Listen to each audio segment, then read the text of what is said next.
History laid the foundation that informs our conversation. Welcome to the classroom. From the church to the streets, and even in the suites, and all around the world. I'm gonna keep it real in the classroom. Fannie Lou's classroom.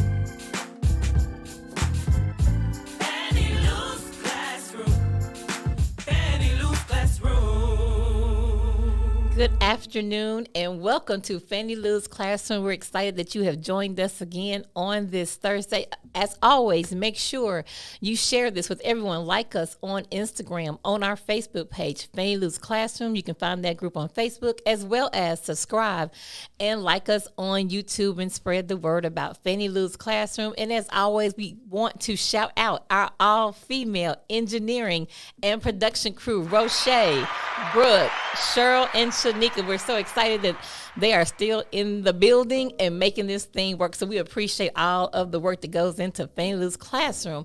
And as we do as our custom, we always like to kick off with just a quick little something that we call Fannie's Class. So what kind of roots us back to Fannie Lou Hamer and how this shows up in the early part of the 21st century on Fannie Lou's Classroom. So let's just step into the classroom for just a moment. In Fannie Lou's classroom. Now don't you dare be late.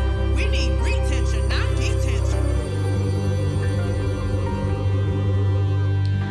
So one of the things I so love about Fannie Lou Hamer, this is something I read about her when she was kicked off her plantation where she was a sharecropper because she wouldn't remove her names for the voting rolls.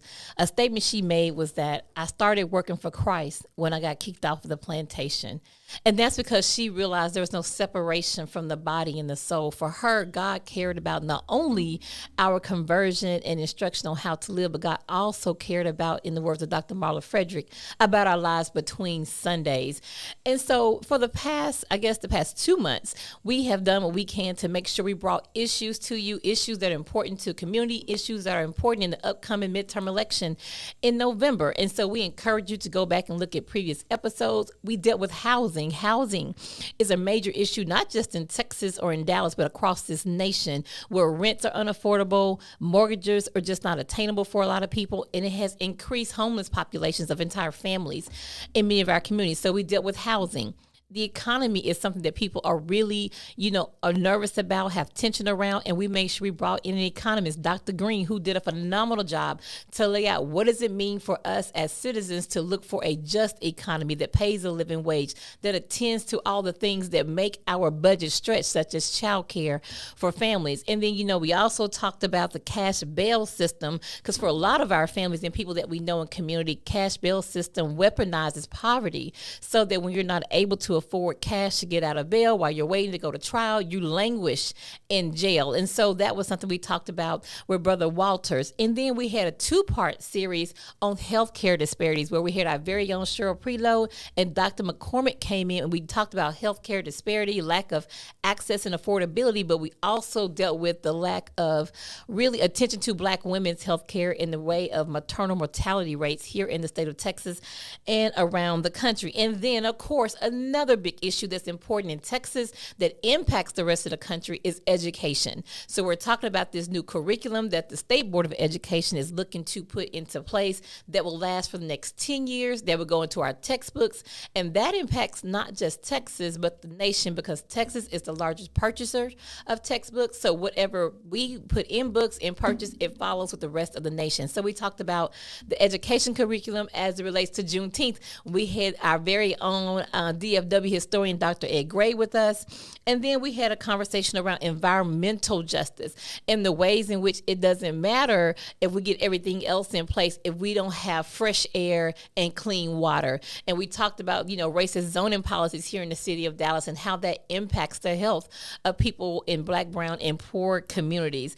And then we had Jamar to come on, I believe it was 2 weeks ago, where we talked about it, unpacked the main portions of Senate Bill 1, which was what we call a voter suppression bill that went through the Texas House during the last session, and he really did a great job. You should go back and listen of what you need to be paying attention to as you go into November as it relates to your mail-in ballot, as it relates to your voting precinct, as it relates to what to do if you run into problems at your polling location. So it was a very informative podcast on SB1 and how it impacts us every day. So what we want to do today is we want to kind of wrap this and talk about they have conversational issues and what we need to be attentive to and how we might engage in those by way of policy and law.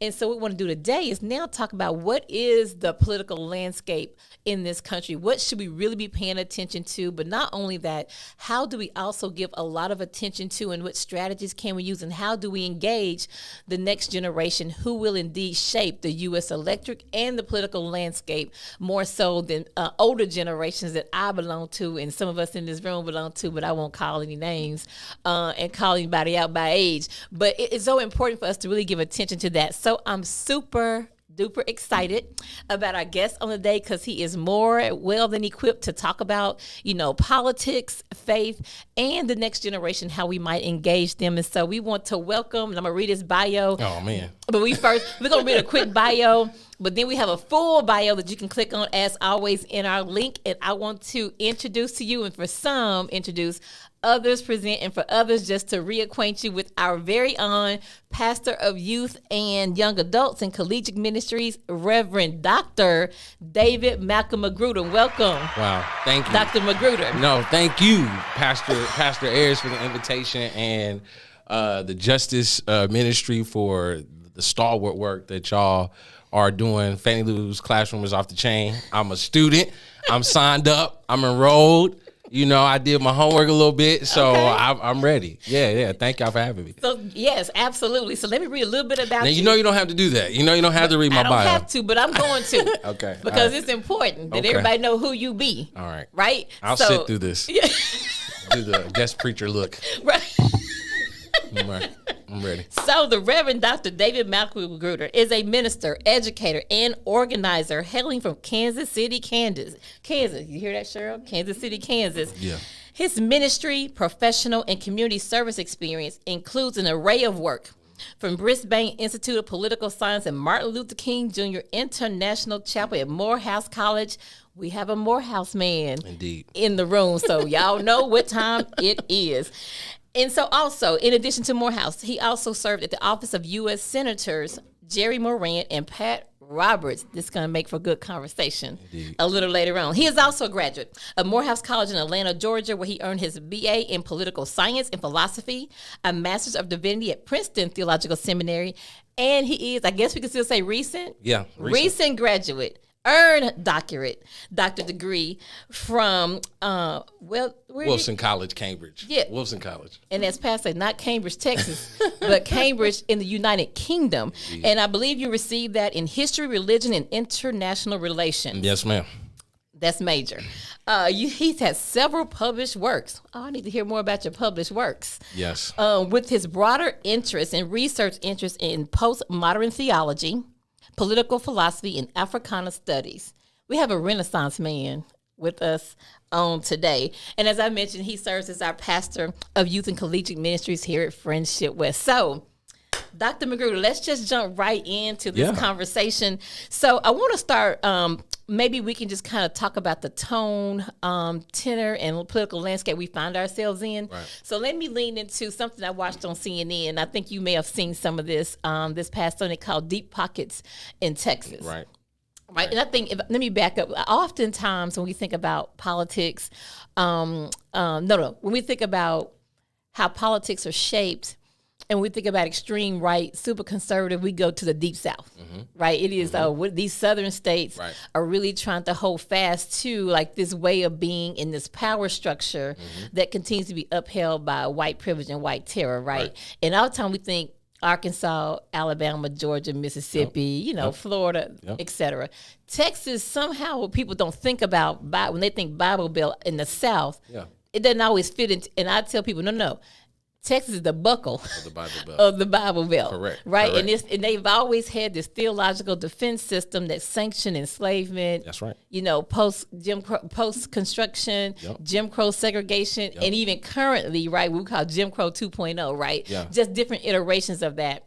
And so for me, that has not gone away. Right. Right. So that theological defense system hasn't been deconstructed. In fact, it has expanded, and even some black clergy, right.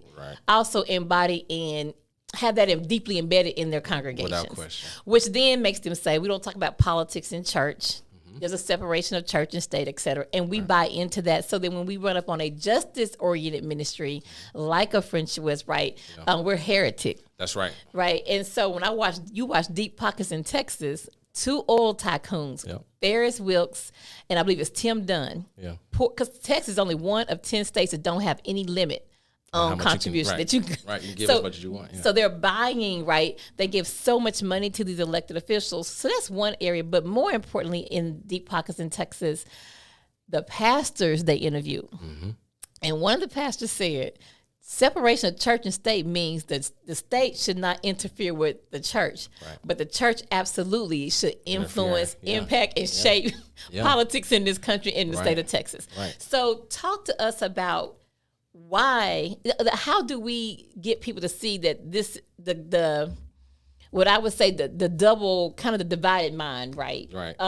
Where on the one hand, we're saying we shouldn't talk about politics, but now you have these pastors clearly saying, oh, yes, we should. And they're doing that while we're saying don't do that. So can you just kind of talk to us about, one, how do we begin to help people to see, yes, you need to be deeply engaged in this political process, and what does that mean for how this political landscape is being shaped and formed? And to see it, to see that deep engagement as a part of your faith claim, right? To see that as a part of who you are as a Christian, and to see that as a part of who you are as a believer. I think Texas is very unique. I would add the Midwest to that assortment of states that you listed that, you know, when we think about, you know, sort of far right religiosity, I would add the Midwest, being from Kansas, right? Having grown up in the Midwest Americana, and the way that is very much formed and shaped by right-wing conservatism in terms of identity, right? But I think Texas is unique because, as you said, the history of the state in terms of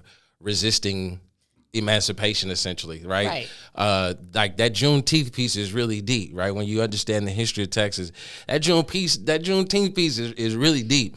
That there was such a concerted effort and a concentrated effort to keep slavery alive, right? And that Texas was viewed as a sort of promised land, right? Where slavery could continue to live on and thrive. And that's interesting, like growing up in Kansas, where you have the legacy of the exodusters, people who left the South, right? Sometimes before the Civil War, but definitely in the aftermath of the Civil War.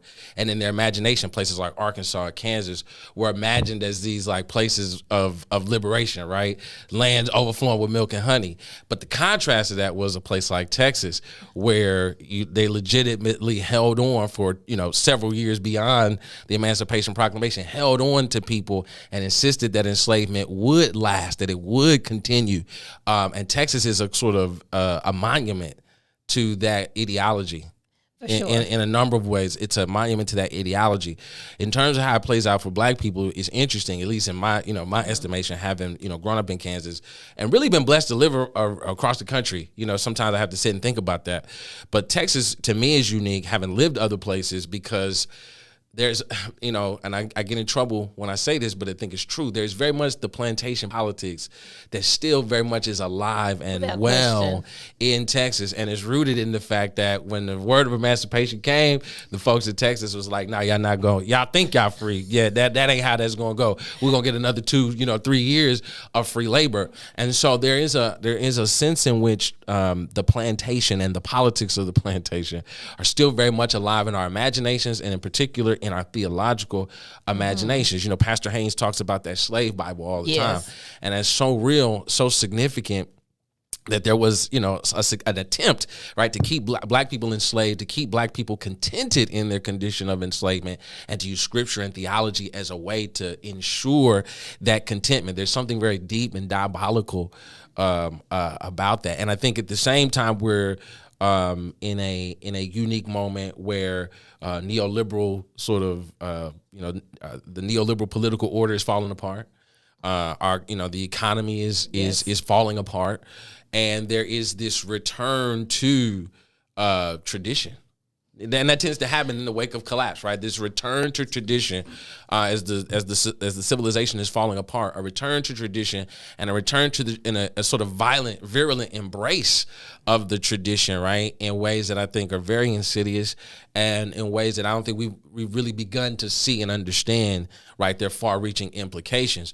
But even right now, the radicalization of young white nationalists, that's rooted in the church. That's rooted in the Christian understandings of this country. That even as young people move away from the traditional Christian understandings, they're not letting go of the traditional racialized understandings that underpin a lot of theology. Now, this is kind of getting into the work that I did for my at Cambridge around the role of Christianity and the role of religion in the construction of racialized identity. And so I think we gotta it's important to have that Sankofa moment. We got to look back and really understand how entrenched, right, our current reality is in the past, how connected and tied it is to our past, to really understand why we are where we are, and more importantly, how do we move and move forward. But I would say more than anything, the deep religious mythologies around race that we have adapted to our Christian theological sensibilities is primary culprit number one for what we're seeing across the country in terms of the rise of Trump, in terms of the rise of Trumpites, and in terms of the rise of white Christian nationalism. And I don't think it'll get any better for Black people until we are real and honest about the nature of what it is that we're up against. We wrestle not against flesh and blood, right, but against principalities and powers. But there's also some real work that's being done on the ground, right, in terms of flesh, in terms of blood, in terms of stone, in terms of law and legal precedents and concrete realities that Black people are going to have to live with and deal with, right, that are very much rooted in, like I said, the mythologies of the past. We could just look at what the court recently did with women's rights, right, sure, and truly see and understand that that's a sort of bastardization of the Christian tradition, an intentionally nefarious reading of the text, for the purposes of controlling women's bodies in a way that feels almost like we're in a movie, right? It feels almost like fiction, but it's not. This is our real reality, and it is very much rooted in how we understand God, and beyond that, how we understand each other in light of how we understand the divine. For sure. Wow. We just had we had class last week. We're having it again today. Thank you. Man. That's why you're Dr.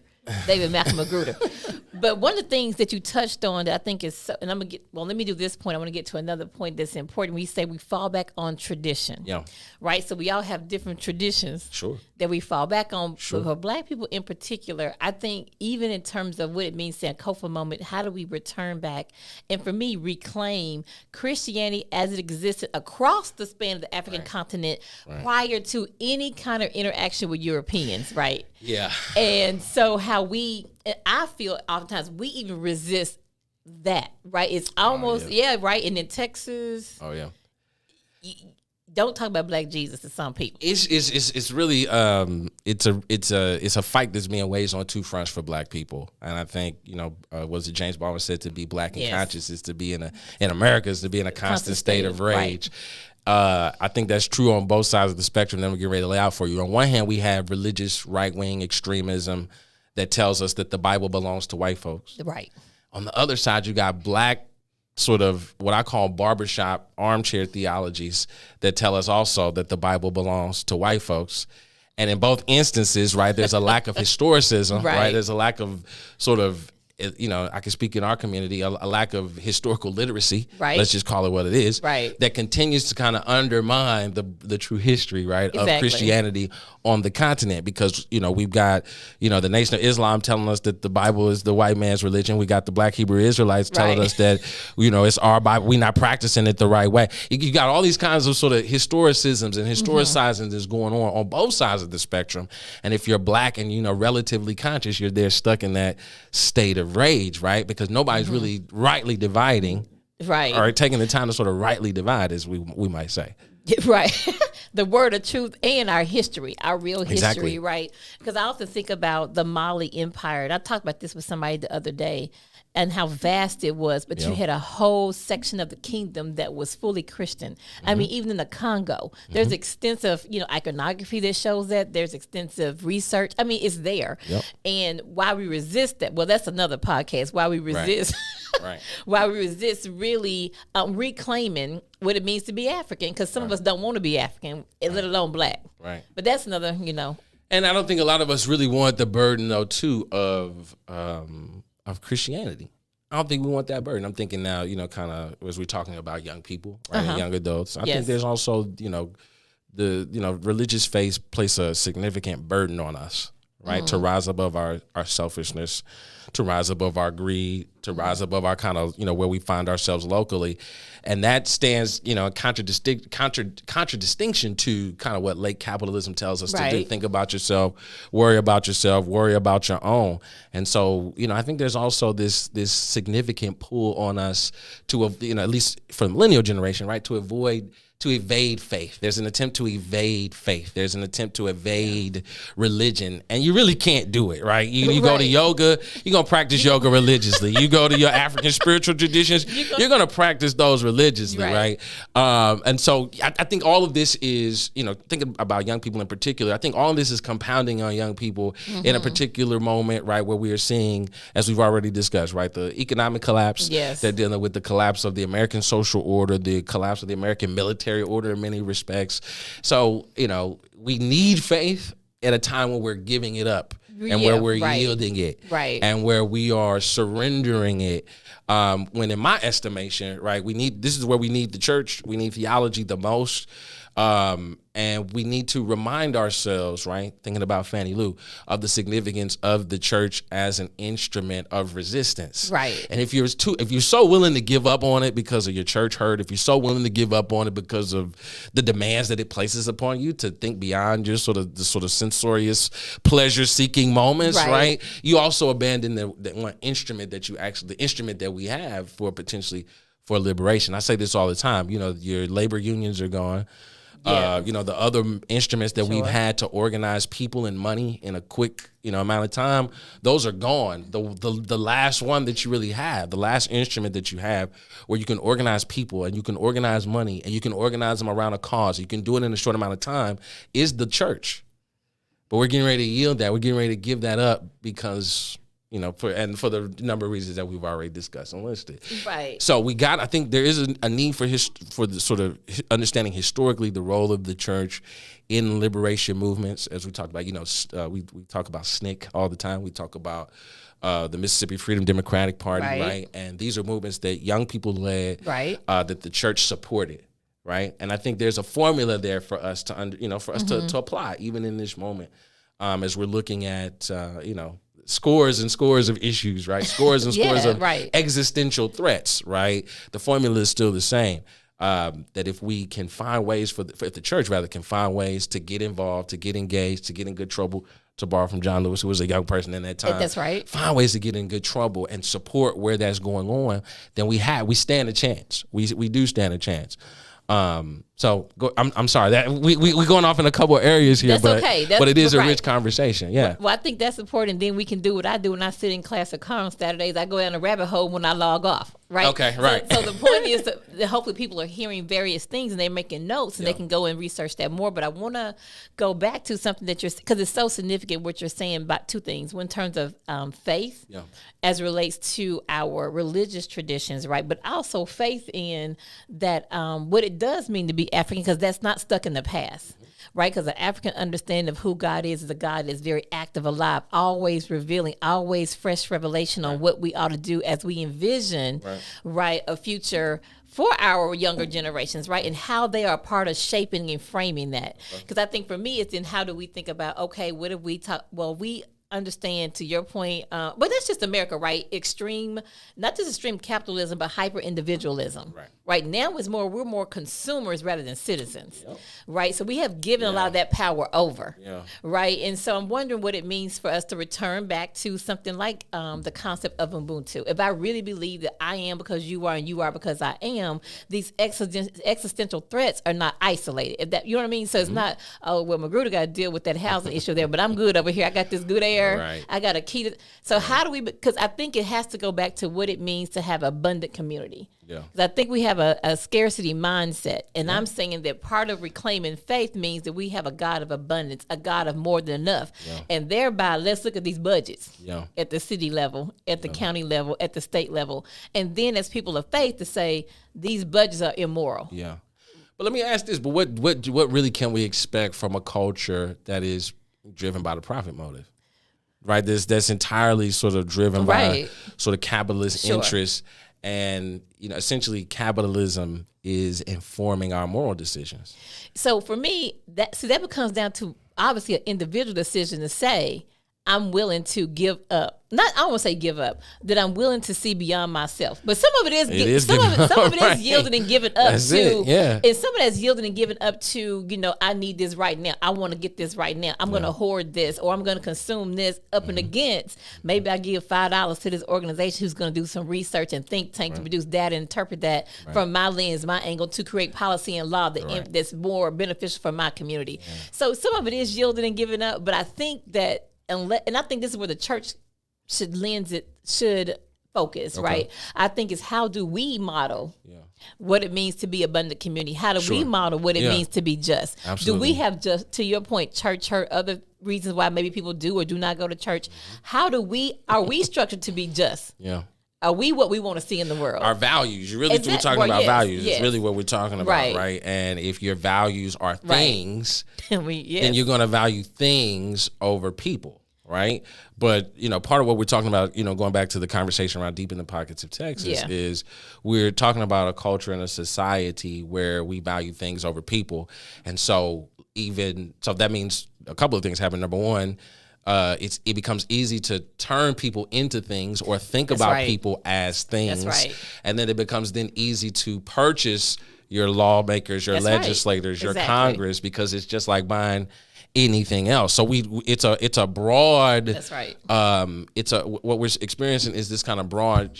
I don't think it's a revolution of values. I think it's a devaluation of our values. We're sort of losing our values in a real sense, as opposed to stretching them and strengthening them. And that's a function, I think, of this kind of capitalist moment that we find ourselves in, where you literally can, we can turn people into things. We turn people into commodities, and that means even our political order, our moral values, right, can be thinkified, can be commodified, can be bought and sold on the open market, and that's dangerous. That's very dangerous. And I think that, and the name of the book escapes me in the first names, but I know the last names of the authors. McKnight and Block are the authors. Okay. And that is something they really go deep into as they talk about, and that's the whole thing they talk about, is how we have become less of citizens and now we're consumers, because everything can be purchased. Boom. Everything is for sale. Boom. Even if I want a different body, I can buy that too. Come on now. Seriously. And then I can buy my happiness. Absolutely. So therefore I give over my agency to elected officials, right? Yeah.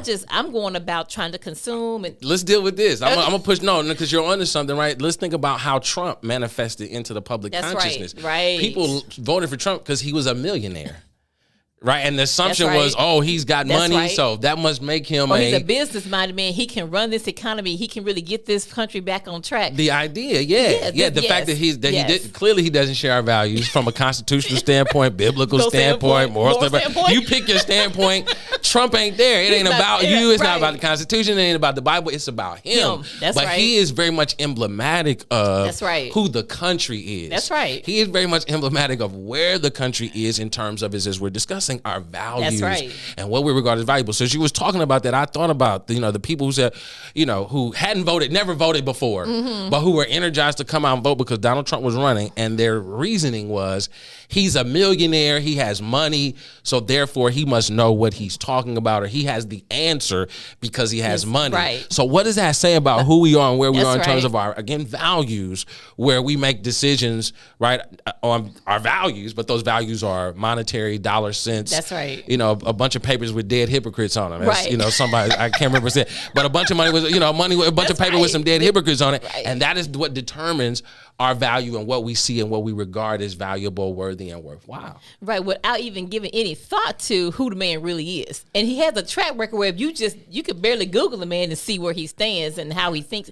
But to your point, how that supersedes what we see as successful, what we see as one who, and I'm going to say this, I remember I was reading this article, and I think it was when Trump was elected, they did an exit poll survey of black men who voted for Trump. And their primary they were looking at, he represents masculinity. Yeah. And he represents, take charge. It was like all of that. Yeah. And to vote for someone based on these external things, right? Not about, does this match up with my vision for my children or my vision for my family or for my community, what I'm looking to get out of this person running the country. We're looking at something that we can't even touch, feel, or probably obtain, but it's something about, to your point, like what the representation means. I'm voting for that, what that representation means, that I want to strive for that. Or to your point, that's what's valuable in America. People who have money, access, right, proximity of power. I think that's what, in my opinion, I think that's what people look at as well. It's this notion of, and what I see with other presidents too, I see with people who are justice oriented, who really lean into, we got to create a just, society. But as they get proximate to power, then that work lessens, right? Because you really are more concerned about being close to empire than staying on this trajectory of pursuing justice, right? So. And I think, this is really important considering, young people, and how much, now we're getting into a little bit like technology and how it is a conduit for these values, right? Yes, literally your phone. Yes, that's right. Is a commodity. You know what I'm saying? But it's also the primary vehicle whereby we connect with the broader world and whereby they connect with each other. So what we're saying is super important considering the generation is coming. Yes. How easily co-opted they can, or how, I'll say vulnerable. Let's use that word because that's the word we've been using around here lately. How vulnerable, right, politically and morally that generation is, where if we really broke down, we talk about black men voting for Trump. We could go into the scores of Jewish people who voted for Trump. We could talk about, of course, the white women. You know what I'm saying? Who voted, like, we had like 30% or 20% of, but we know, close to 20% we know why white men. women do that. Well, I mean, but you get what I'm saying? If we were to extrapolate that into like the millennials, right? Yes. Into millennial generation, you would be surprised at how many young people voted for Trump or saw him and his rhetoric as a viable political reality. Now, in my estimation, going back to 2016, which is wild to think that it was 6 years ago, Hillary Clinton was the most, qualified candidate we've ever seen. But you're dealing with a generation, or you're dealing with people who are, like we talked about, don't have the political literacy to understand Secretary of State, First Lady of, right. the senator that just don't understand. But they know Trump, they know the reality TV. Right. And they know to your point, right? They know the projection of power that we regard as powerful, masculine, right? Powerful, substantive presence. And we know how that translates. And it's a dangerous recipe because, as I've said, the issue is not Trump. The issue is the people that are going to come after him. The people DeSantis who are going to be more politically sophisticated. The people like the young people who we're seeing who have been radicalized under the Trump regime to go out and commit acts of violence against people of color. That's the real danger. It's not him. It's the people who are coming behind him who are vulnerable, susceptible, primarily because we lack the literacy. And think about for black people in particular, we talk about, 20% of black men. Remember now, the church used to be the place where you could get political literacy. Right. Where you could get literacy, period. You know what I'm saying? Like I learned how to speak, end, right. you know, public speaking. We learn public speaking. Right. We learn reading. We learn reading comprehension. We learn all those things. Intonation. People learn how to act. People learn how to sing. Right. Got all kinds of literacy from the church. So as people are moving away from the church, we're not only losing that tool, right, for resistance, we also losing a tool for significant moral, spiritual, political literacy that we need, right? And instead of the church, it's the, you know, for good or for ill, it's the barbershop, it's YouTube, you know what I'm saying? It's Facebook, it's Instagram, TikTok, you know, so all these other places, to your point, where you can kind of get this quick, disconnected, easy to digest, non-critical, non-reflexive, very lazy analysis, understanding, commentary, interpretation, and it's right there for you. It's a buffet. It's a buffet of lame game if you want it. You know what I'm saying? If you want it, it's out there, and you don't have to work very hard. You don't have to work very hard to get it. You don't have to work very hard to understand it. It's like ideology, right? Marx talks about ideology as one of my favorite definitions. He says, ideology is essentially them doing it, but not knowing that they're doing it. That's how he defined ideology, right? They're doing it, but they don't understand that they're doing it. They just doing what they do. And we live very much in this kind of very, what I call a Marxian ideological moment, where people are just doing things. For sure. And they don't have really any understanding. It's rooted in who we are as creatures, right? As God created creatures. It's also rooted in who we are as a country and what our deepest core kind of racial commitments really are. And I think that's super important for us to understand, kind of going back to the research. It's super important for people to understand, to the conversation that we're having, how theological our political moment really is. Yeah. To understand that, right? That when we're talking about this separation of church and state, that it doesn't really exist except in terms of how we try to do business. We don't want, that's right. You know what I'm saying? People pledging allegiance to some, God in a courtroom, and we don't want that, right? But we do have a courtroom that is, right, that is shaped by a white Anglo-Saxon Protestant values. Right. You know what I'm saying? And those values are rooted in a kind of racialized past that has, since the Crusades, my estimation and my sort of research since the Crusades has been about rendering black bodies and the bodies of the others as threats, existential threats to be eliminated. Now, we've moved beyond that, so to speak, but we really ain't. We haven't, in terms of our policies, in terms of how we act, in terms of how we respond, we're really not beyond that. But it's that same sort of spiritual war. I don't like the term spiritual. We call it a theological sort of war that's going on, that manifests itself in our politics, that manifests itself in our social order and our social organizations. Yeah, and I think that's just so on point, and I think that's where we have to lean into, because that's really what we're up against. And you said something earlier about this new generation coming along who are going to be, and these new political figures who are more sophisticated than a Trump. Yeah. Right. But what I can't remember, it was a New York Times article, and it talked about this next generation who may not see their identification with Republican or Democrat, but they have not moved away from what Trump represents. Right. Yeah. Like they still buy into that. Though they say, I'm not Democrat, I'm not Republican, but I definitely still are very much tethered to. Yeah. I take you one step further. You got, there's the Democrat, Republican, then there's the other nomenclatures and lines of demarcation and identification that we traditionally, even at 34, I'm an old man now, right? But these kinds of lines of demarcation that we would identify with, that they don't identify with. So let's go beyond Democrat, Republican. Let's go white, black. Let's deal with gender, right? And these other ways of identification that are melting away, evaporating before our very eyes. But to your point, the sort of systemic and the systems that are needed to continue the oppression are not being deconstructed, even as these quote unquote identities are being deconstructed. And that becomes even more dangerous. And I think that's my point, is that the system is still intact. Yes. Yeah. So for me, how do we not get caught up in the smoke and mirrors, in my estimation, right? The schemes and machinations that go on that keeps us from saying, but how is it possible? Because those who set those systems in place have been dead for centuries. Right. Right. But and to your point, different iterations, and how we, and to your point, if we're not really taking deeper dives, reading, picking up and opening up Come a on. book, Yeah. opening it up, not Come on just now. Googling, right? How, other than that, we're going to always miss it, and the system will stay in place. And that's why I tell people, it doesn't matter, they go, demographics are changing, white folks come number one minority. It doesn't matter if you own the systems. Yeah. If you're in control of the system. No, it's so deep to that point, right? Let's go back to black men and Trump, right? And young black men and Trump. Let's talk about it. Because you're saying something very powerful. One of the things I find myself having to do, I watch a lot of YouTube now since the pandemic. I watch a lot of YouTube. That's probably where I get most of my news content, just anything generally. I'm not watching the news anymore. I don't have the cable. I got the internet. I got YouTube. I got my books on tape. That's the way I do my thing. But there are times where I find myself having to turn off YouTube and become more intentional about going and finding other sources because.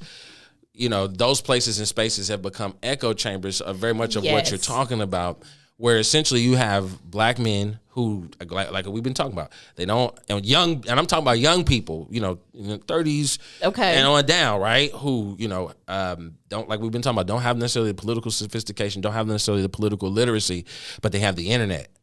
And the internet is a platform where you get to go and say whatever you want to say. That's right. And if you want smoke, you might invite the smoke. You might invite people to come, let's get it in. So I can say what so I can really listen, because that's going to draw more attention to me, right? But what you got going on essentially is a kind of echo chamber for the kinds of what you would normally consider to be white, right-wing, evangelical, conservative sort of talking points. And they're being, and those talking points are now in the mouths of black men. Right. And you don't, like I said, you don't have the political sophistication of people who can actually take that apart and really process that. Now, this is why this, Fannie Lou's classroom becomes all the more important, and just all that we do here, right, becomes all the more important, because you got to have a counterpoint. You got to resist what is out there, right. To resist that. And it does have to have some measure of sophistication. One of the things that the internet has done is it's made everybody an expert. An instant expert. And so we have no expertise anymore, right? Because everybody's an expert. I was trying to figure out how to do reels on Instagram the other day. You know what I did? I went to YouTube and I watched like 3 or 4 videos, 15 minutes long. So that's about 45. I spent 45 minutes on YouTube trying to, from people who claim to be experts about how to do reels on Instagram. So everybody's an expert now. And that means we have no expertise. And so what do you do then, right? Where when we come into a situation where we're dealing with real existential threats, everybody's got an opinion, but nobody is taking the long time that it takes to sit down and do a dissertation and, to do the research and to put together the bibliography to be, to be, to validate your, the claims that you make. There was a time when we would invite people on to have commentary, not because they're popular, but how large their follower list is, but because they would have been experts in history, experts in philosophy, experts in economics. But we're creating platforms for people because of how many followers they have, and that says nothing about their substance. It just says how fresh and how fly they are. Now, if you like me, you're not into fresh and fly. You just wake up, fresh and fly. You don't invest in it. Pull it off the rack. You might be in trouble. You know what I'm saying? Right. Because the issue is about how it look as opposed to what it's about what's on you as opposed to what's in you, as they might say in the streets. Right. Right. It's about what's on you as opposed to what's in you, and that becomes a problem because, like I said, we've got real problems, we got real issues. We need expert opinion, but everybody expert, and that means we have no expertise. And I think that's the danger for black people in particular. Yeah. Right? We already, when you think in terms of every category that's probably considered prosperous, we're at the bottom. Yeah, we're at the bottom. Every category that's problematic, we're at the top. At the top. And so we can't afford to what you're saying, right? I don't know how I don't know how we make that shift. I mean, I know how we need to make the shift. I'm just wondering what's going to be that tipping point. Yeah. Right? What's going to be that to say, because my sense is, we're in trouble already. Yeah. What you don't want it to be is too late. Yeah, we don't want a disaster to turn into a catastrophe, right? No, and that is the... And I feel like that's the trajectory that we're on, right? Oh, absolutely. And so, and to your point, I had this conversation with a friend the other day. Her niece was talking about... I don't really follow TikTok like that, honestly. Okay. I look at it, but I'm not like the young. She's young, so she's On TikTok, yeah. So somebody she follows, whatever it is, she was telling my friend about, all this lady knows. I mean, just really. Okay. So my friend just started asking her questions. And she's finding out like that woman really doesn't know what she's talking about. But her niece is ready to go and talk. That's fact. Dang. And she probably got millions of followers, thousands of followers. And that's it. And that, to your point, is like, and we have to really get away from that. Man. And it's Jacob Carruthers would call it intellectual warfare. It is. No, it really is. Yes, no, it really is. It really is. And it's a warfare that's been against our young people. It's in the culture. It's in the music. It's in, it saturates the culture. That's right. It saturates youth culture. And it makes and it's a culture that embraces this kind of deep ignorance. But I was you're sort of raising the specter of those guys in the YouTube space, because as we're talking about electoral politics, don't be surprised then if you see more young black men vote for Trump this time. This is my point, right? Because and don't be surprised if you see more young black women, right, vote for Trump, right? I mean, you would be surprised, right? But then you wouldn't be surprised based on by virtue of what is out there in terms of the echo chambers that are being created for the kind of, like I said, unsophisticated kind of apolitical jargon. And there's this other piece too, right, that we talk about all the time, and that is the belief that, if I'm apolitical, that there is a such thing as being apolitical, right? That I can not be involved in politics, right? And I think that this generation suffers from this sense that, if I'm not involved in politics, we're apolitical. It's a generation that assumes it can be apolitical, and nothing could be further from the truth. Right. Robert Dahl said politics is ubiquitous. That's just a big word to say. It's everywhere. It's everywhere. You know what I'm saying? You go to the store in that toilet paper section when that pandemic hit, right? That was politics. That was about supply chain. That was about policy. That was about money and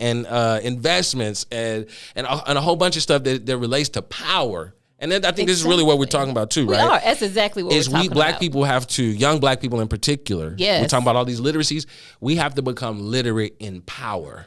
In how power functions, yes. right? Yes. So let me just, because you're saying we could talk about this for like we could do this if you want to. I'm available. We could do this like 5 Just set it up. We can do this. So because I think it's important. We're gonna do this. We are gonna do this again because I think what you're getting at too, right, is this idea around how they're perceiving power. Yeah. Because what they also need to understand, let me go to black men for one example. Okay. So yes, to Trump, I think it represents like this masculinity, this man, this identity of what it means to be a man. Yeah. But what they don't understand is that patriarchy does not serve black men. Okay. Because if it did, they wouldn't shoot you down the street like you a dog. Right. You understand what I'm saying? You wouldn't have the crack to cocaine sin disparities that you have. Right. If patriarchy served you, because it is a patriarchal country, it's a patriarchal society, but I don't think it benefits men the way black men the way they think it does. Because white men don't see you as their. I don't want to push back. I want to frame what you're saying this way, right? That first of all, I think the issue is, now we're talking about theology, bring it back to theology, right? Part of the issue is the church doesn't teach us to gain, pursue, seek power. You gotta understand I'm thinking about traditionally how we have understood theology. But are you saying historically? I'm saying historically. Even prophetic black church? Not the prophetic black church. So no. That's fair. And I'm in my mind, I make that distinction because I think places like Friendship West are outliers. I think the prophetic church is at this day and age is an outlier. At this moment is an outlier. So I just want to make sure that we're, But think about, I'm saying the prophetic witness of Nat Turner is not what I'm talking about here, right? I'm thinking about, you know what I'm saying, the sort of Christian witness of the average black church in Dallas, Texas since you can go right there, 1950, you know what I'm saying? Or since post Reconstruction. Right. You know what I'm saying? Yeah, for sure. We don't teach power. We tell be humble. That was one of the things I used to hear all the time growing up as a kid was be humble. You know what I'm saying? And as a kid, as a boy preacher, who was somewhat gifted, you know what I'm saying? That was you were gifted. You can say it. It was, but think about that. But think about what I'm doing right now, right? I'm sort of evidencing for you the ways in which the church has reared its young people. I'm thinking about black men in particular. We could think about all young people, right? But there is a sense in which be humble. Wait for God to elevate you. Your gifts will make room for you. And these are statements that do not teach you how to go about the pursuit and the exercise of power. Pastor Ayers, come on now. So part of what we have to do, part of what we're talking about having to do is to teach young people to, first of all, understand themselves as powerful, number one. Right. Number two, and that comes from building up black folk who have consistently been torn down, using the Bible and using scripture to tear you down. That's men and women, right? So teach them on one, that you're powerful, but then number two, teach you how to that the pursuit of power is okay, and to teach you how to use that power and to wield that power for the benefit of your community. Because we do have young people who will go out and get power and get money, but then it becomes about just them. You get what I'm saying? It's the consumer mindset. Right. But a consumer is not, think about it, consumers have power, but they're not the most powerful. Of course not. Because you're consuming, not producing. You're not producing. And we need to have a whole other conversation around how do we become, even with technology.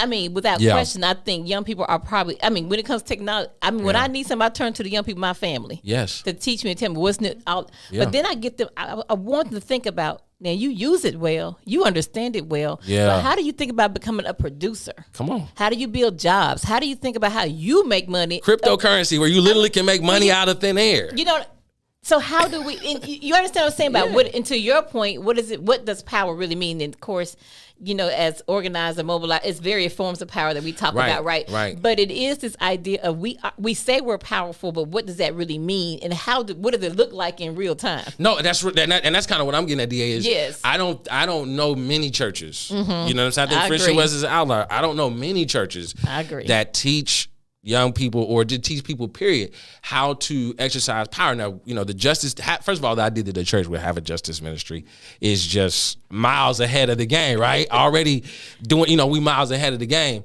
But that's important. Why? What is Pastor getting at? He understands the significance of informing people. That's right. Here's how you contact your congressman. Here's how you contact your senator. Here's how you get a law change. Here's how you get, you know, payday lenders kicked up out of your community. Here's how you get what I'm saying, challenge exorbitant. That's about what? That's about teaching people how to organize, how to use and demonstrate it's people power, right? It's this idea of what it means to build people power. Right. Because people make systems move. Right. And so I think also to your point, in the church, to your point, how many, I didn't grow up in church, but I've been in church almost 30 years now. So I mean, now is, you know, I've seen enough, and I've witnessed enough to know. Also, is to your point, how we teach young people how to not only own their power, have agency, and exercise that power in a very individual and communal sense, right? That you don't see the disconnect. That's it. And the whole point is not seeing the disconnect. That yes, individually, because we have to build an individual, but Come don't on now. disconnect that from the communal, that they're one and the same. Again, Ubuntu, right? We in this together, That's right? it. And so, but it's also because we want to make sure we also don't become that which we detest. That we also don't teach certain young people as males in the church, right? Which became somewhat the model in some of our churches, right? Where women are subservient to the men in the church, right? And so I think which I think that's also what we have to do. Because I also see that and it's a whole nother podcast, just how we relate to each other as black men, black women, young black. Sure. We're doing something about toxic relationships for Youth Month. We're gonna be there. We need to. Look, and here's what the young people said that was interesting when we was talking about. They was like, and that's not just boyfriend and girlfriend. Nah, toxic relationship. You can have a toxic relationship with your mama. That's right. You can have a toxic relationship with your friend. That's right. You can have a toxic relationship with people in power. That's right. See, so they are even conceptualizing and understanding it in a unique way. I think so that's where it starts. We're gonna be. Let us know on the podcast. Remind us so we can let everybody know where to tune in. I think that's the 24th. We'll be back so we can let people know where to tune in to be a part of that and support that, because I think that's where it starts. Because first, can we do justice, love mercy, walk humbly with God. So for me, do justice. Do you have a right relationship with yourself first? Yes. Then do we have a right relationship with each other, regardless of the nature of the relationship, before we can start talking about these rights relationship with systems and institutions. Now for black folks, because of where we are, we gotta do all of them at the same time. At the same time. we gotta walk and chew gum at the same time. We don't have the luxury of let me get myself together, then I'm gonna get me and Magruder together. Then come on. We can't do that, right? You liberate me now. You preaching. You preaching, Reverend. No, that's it. That's it. We have to do all of that, because and this goes back to really kind of bringing us full circle, because where does God walk in the world? Everywhere. down at Austin on them Yeah. South Capitol steps in that state house. That's right. Right?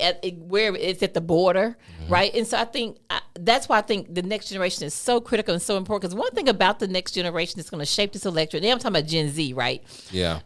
Is that they're more diverse. They are. But like I said, that doesn't necessarily relate to that they're stripping away from some of these values, That's right. right, that may be espoused by an That's extreme right. GOP, That's you right. know, party. So That's right. I think that so we didn't even get in onto the Gen Z but this is good because I think what's important is that we have to really understand what we're up against and give some history behind that. And also, you did a great job of really pulling in what young people are facing, Yeah. what young people are up against. Yeah. And I read a few studies from the Pew Research. Actually, in 2018. Gen Z and millennials outvoted older generations. Yeah, that's right. So they are engaged. They are engaged, yes. It's just how do we make sure, to your point, they are informed, they have political literacy. That's it. That they understand what does power really mean, That's it. how to wield that power not to cause harm but to heal. You said that was 2018, right? 2018. So that's in the aftermath of Trump, right? And so then 2020, Yeah. yes, right, aftermath of Trump. And in 2020, I can't remember the number exactly, but you know, they were estimating how many would be engaged in the 2020 election. So Yeah. I was like, so they are engaged. They are engaged. It's just how do we, because I think you often hear a bad rap from the people, older generations give the younger people a bad rap. Like, they don't vote, y'all don't do this. But statistics are showing that they are. So I said, break those millennial and Gen Z numbers from 2016 to 2020 open, and really look at how many of them. That's right. But because what I was trying to get, I'm asking that question because I think part of what may have been a sort of motivation was the Trump factor and the celebrity factor. Trump. Yes. But let me kind of bring a full circle this way. You know, I think the main thing, the significant thing, the important thing for young people is exposure. Mm-hmm. That's it. Is exposure. So part of what we're trying to do in terms of the youth church experience that we have started on that fourth Saturday, partnering with the Dallas branch NAACP. And we've had some young people who have had, leadership and roles and responsibilities in that organization. So we have some relationships with them, but bringing them in to do voter registration every time we open the doors for worship. Right. Amen. Okay. To connect so that there's always somebody there to register some young person to vote. I was doing scholarship committees, shout out to the scholarship committee in this season. And we was doing interviews all last week, and God bless them, because man, young people, it was very funny to see this sort of intergenerational dialogue. But one of the things that it wasn't on the list of questions, but our seasoned saints always ask every young person, are you registered to vote? Because they understand, they want those young people to understand this church is making an investment in you, and it's not just so that you can go to school, get a good job, live in the suburbs, and have a good life. It's so that you can contribute and give something back. Absolutely. So I think the significant thing for young people has to be exposure. And I just remember my political exposure. You know what I'm saying? My mother was heavily involved in the Kansas Federation of Democratic Women. Okay. I remember, standing in line in 1996, with my father, you know what I'm saying? Who took me to vote.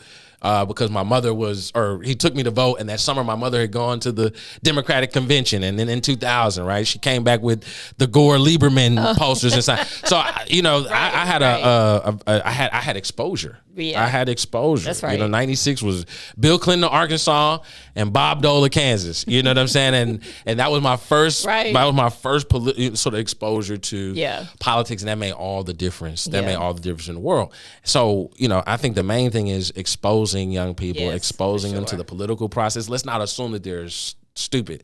That's one thing that That's one thing that that kind of bothers me from time to time is I try to approach youth ministry the way that I do, because I assume that my job is, if a kid doesn't know, my job is to raise their consciousness. That's right. And that part of that I might say something, or we might do something that might expose them and make them say, hey, I want to reach or lift a little bit higher. So I think the main thing is exposure, getting as many kids as possible exposed to the political process, exposed to, as we've talked about, that exercise of power. What does it mean? What would it mean for a church? I know we can maybe close on this. What would it mean for a church to identify at I'm thinking about a summer camp that I did when I was 16 that took me to DC for the very first time. Mm-hmm. And as I look around, I look at my Facebook page now, and I see some of those guys that I went to, and some of the young women that I went to junior state with, who are pretty much, and positioning themselves at certain points to run the world, right? Right. I think about what it would have meant for my church or for a church to have identified in its congregation 10 young people that we say, you know what? You're ambitious, you're talented, you're well-spoken, you're decently handsome, you're you're tall enough, right? All the things that we go and said, you know what, we're going to wrap our arms around 10 young people, right? And we're going to commit to nurturing them into the leaders that we need for banking and for politics and for education, for school board, and for parks, the park board, you know what I'm saying? Dog catcher, you know what I'm saying? Right. But being very concentrated and intentional about identifying young people that they can then give exposure to, right? So that those young people who become exposed see themselves as capable of, as we talked about, exercise and power. Yes. Not just for themselves, Right. but for the broader community.